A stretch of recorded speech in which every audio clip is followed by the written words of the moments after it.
Bu videoda ko'rib turgan sahnalarimiz 2018-2019-yillarda Falastinda erkin jurnalist Ebbi Martin tomonidan video kameraga yozib olingan. Ya'ni bu videoda tinch aholi o'ldirilishi, o'qqa tutilishi, bombardimon qilinishi yoki zaharli gazlar orqali xalqqa yetkazilgan aziyatlar to'liq ko'rsatib berilgan.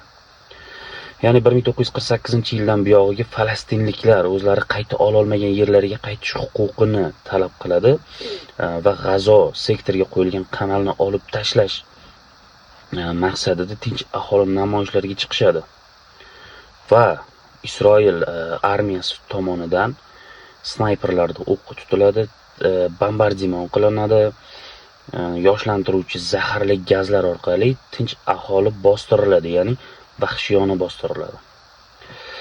Bu kadrdagi har bitta o'lim, har bitta jarohat bu real olingan.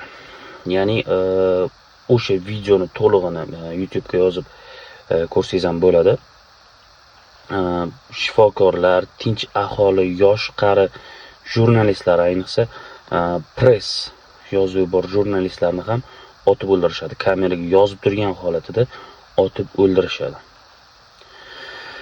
Va bu juda ko'p g'arb davlatlarida yoki juda ko'p boshqa davlatlarda bu hujjatli filmlar qo'yilmaydi.